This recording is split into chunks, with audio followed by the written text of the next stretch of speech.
नमस्कार दोस्तों, स्वागत है आपका हमारे इस चैनल धूप धनुची आरती में।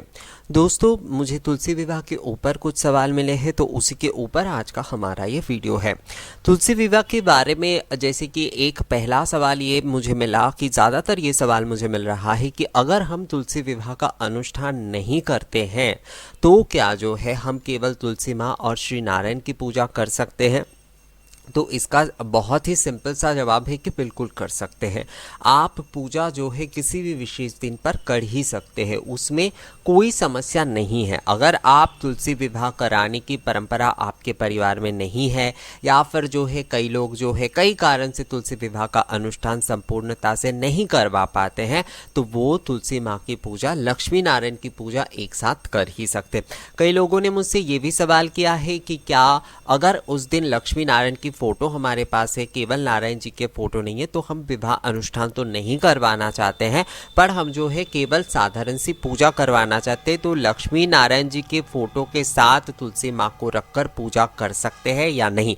क्योंकि कई लोगों का कहना है कि तुलसी माँ की पूजा में लक्ष्मी जी का उपस्थिति सही नहीं है। तो पहली बात तो है कि अगर आप तुलसी विवाह का अनुष्ठान कर रहे हैं तो वहाँ पर विषय अलग होता है, पर अगर जो है आप लक्ष्मी मतलब श्री नारायण के साथ तुलसी माँ की पूजा करना चाहते हैं और आपके पास केवल लक्ष्मी नारायण के फोटो ही है इस समय, तो आप उसी में पूजा कर सकते हो, उसमें कोई समस्या नहीं है। आप श्री लक्ष्मी नारायण को जैसे आपके मंदिर में रखा हुआ है, आप उसी तरीके से पूजन कर लीजिए और उसके साथ साथ तुलसी माँ को एक गमले में जो है कई लोग क्या होता है इस दिन नए जो है तुलसी माँ को मतलब नए तरीके से लगाते हैं, तुलसी माँ को नए गमले में जो है लगाते हैं। तो उस तरीके से भी अगर आप पूजा करना चाहते तो वो भी कर सकते, या फिर जैसे आपके घर में प्रतिदिन जहाँ पर आप पूजा करते हो उस गमले को उठा के लाकर भी आप मंदिर के पास रख के पूजा कर सकते हैं। हाँ, अगर आपके आंगन में तुलसी माँ है तो उसे उठाकर मत लेकर आइए। अगर आपके घर पे जैसे होता है कि बैल्कनी या फिर अलग जगह पर हम लोग तुलसी माँ को रखते हैं, कई समय रखते हैं, क्योंकि तुलसी के पौधे जो होते हैं ना वो एक नहीं होते, कई सारे भी हम रखते हैं घर पे, तो वहाँ से ही एक गमले वाले जो पौधा है वो आप लेकर मंदिर के पास रखकर अपनी पूजा विधि को संपूर्ण कर सकते हैं। और अगर चाहे तो नए गमले में ये जो है आप तुलसी माँ के पौधे का रोपण भी इस दिन कर सकते हैं और उसके साथ भी जो है लक्ष्मी नारायण की पूजन कर सकते हैं।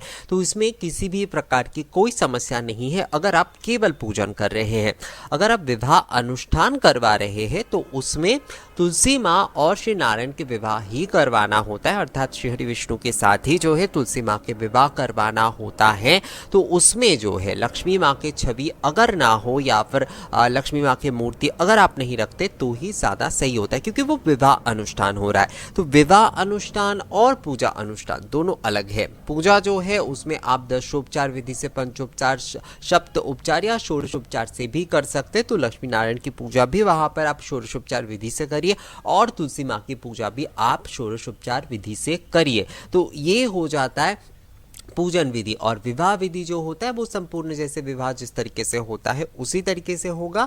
विवाह संपन्न होने के बाद जो है ये लक्ष्मी नारायण की आप आरती कर सकते हैं, यानी कि कई घरों में क्या होता है मंदिर में उनके लक्ष्मी नारायण प्रतिष्ठित होते ही हैं और वो अलग से जो है जब तुलसी विवाह करवा रहे हैं तो अलग से श्री नारायण की छोटे से मूर्ति या शालिग्राम जी के साथ विवाह करवाते हैं। तो आपको अपने मंदिर में प्रतिष्ठित लक्ष्मी नारायण की आरती सर्वप्रथम करना चाहिए, उसके बाद जो है जो विवाह अनुष्ठान आपने किए हैं वहां पर भी आरती करना चाहिए।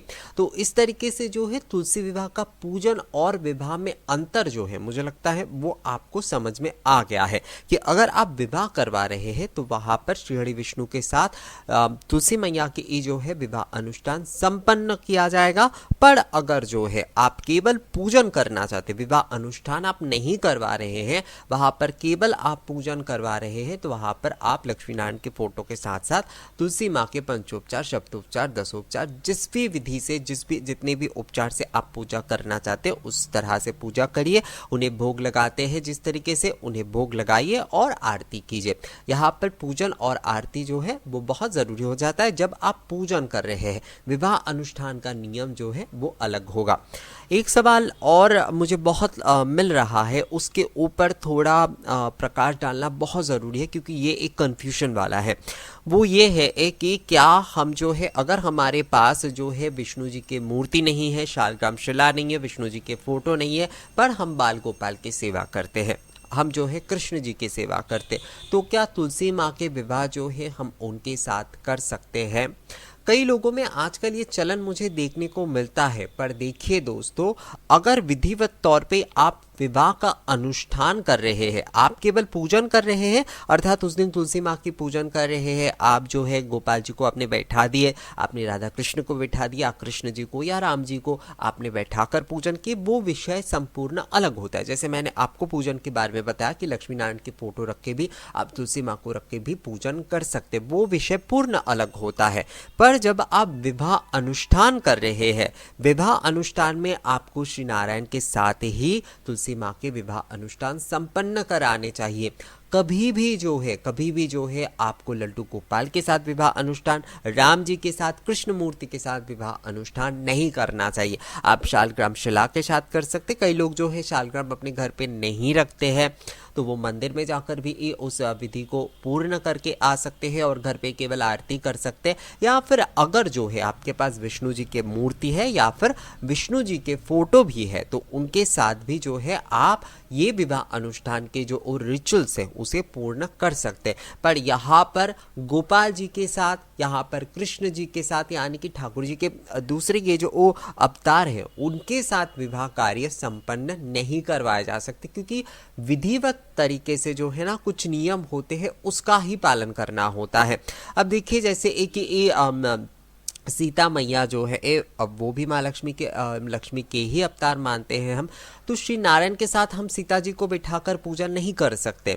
हम जो है राम जी के साथ लक्ष्मी माँ को बिठाकर पूजा नहीं करते हैं। हम जो है कृष्ण भगवान के साथ जो है लक्ष्मी माँ को बिठाकर पूजा नहीं करते हैं। हम जब पूजा करते तो लक्ष्मी नारायण की पूजा करते, हम जब पूजा करते तो राम सीता की पूजा करते, हम जब पूजा करते तो कृष्ण रुक्मणी या राधा कृष्ण की ही पूजा करते। तो विधि के नियम से हमें चलना होता है। हम जो है कोई विधि भंग इस तरीके से नहीं कर सकते हैं अपने तौर पर। विकल्प व्यवस्था जो होती है वो अलग होती है, पर यहाँ पर इस चीज से विकल्प का कोई संबंध नहीं है। कई लोग ये सवाल कर रहे हैं, बहुत सारे लोगों का सवाल मुझे आया, 8-10 जन का मुझे ये सवाल आया कि आप ये बता दीजिए कि गोपाल जी हम तो नित्य गोपाल जी की सेवा करते, तो हम तुलसी माँ के विवाह क्या उनसे करा दे? तो बिल्कुल नहीं, ऐसा नियम जो है नहीं हो सकता। आप केवल पूजन कर रहे हैं तो ये कार्य हो सकता है। आप जो है अगर विधिवत तौर पर विवाह अनुष्ठान कर रहे हैं तो वहाँ पर ये कार्य नहीं होगा। दोस्तों इन विषयों को ना थोड़ा समझदारी से समझना बहुत ज़रूरी है। समझदारी से समझने का मतलब है कि हम जब श्री राम के साथ जब सीता मैया की ही पूजा करते हैं, हम जो है श्री नारायण के साथ लक्ष्मी जी की ही पूजा करते, तो यहाँ पर तो स्पष्टता से कहा ही गया है कि शालिग्राम और तुलसी माँ की पूजा। तो शालिग्राम अगर आपके पास नहीं है तो आप विष्णु जी के किसी भी मूर्ति या फोटो से पूजन करवा सकते हैं, वो विषय अलग है। पर जो है आप अगर कृष्ण जी के साथ ये विवाह अनुष्ठान करते हैं, आप अगर गोपाल जी या राम जी के साथ ये विवाह अनुष्ठान करते हैं, तो ये विधिवत तौर पर नहीं हुआ। तो हमें विधिवत तौर पर जब किसी नियम का पालन करना है तो हमें पूर्णता से करना है। हम संक्षिप्त में आचार करें, संक्षिप्त में जो है अनुष्ठान करें, संक्षिप्त में हम उपचारों का संग्रह करें, उसमें समस्या नहीं है, पर विधि जो है वो पूर्ण होना चाहिए। तो यहाँ पर यही पूर्ण विधि है कि जब आप तुलसी विवाह का अनुष्ठान करेंगे तो आपको जो है श्री नारायण के साथ ही अनुष्ठान करना चाहिए। और अगर आप केवल पूजा कर रहे हैं तो आप श्री राम सीता को भी रखकर तुलसी माँ को एक साथ रखकर पूजा कर सकते हैं, लक्ष्मी नारायण को रखकर तुलसी माँ को रखकर एक साथ पूजा कर सकते हैं, गोपाल जी के साथ भी आप पूजन कर सकते हैं। तो पूजन विधि अलग होगा और विवाह अनुष्ठान विधि अलग होगा। इस विषय को थोड़ा समझ लीजिए दोस्तों। तो दोस्तों ये वीडियो आप लोगों को कैसा लगा मुझे कमेंट्स करके ज़रूर बताइएगा। इसके बारे में अगर आप लोगों का और कोई सवाल है तो वो भी मुझे आप कमेंट्स करके ज़रूर बताइएगा। मिलेंगे आपसे अगले वीडियो में नई जानकारी के साथ, तब तक के लिए नमस्कार।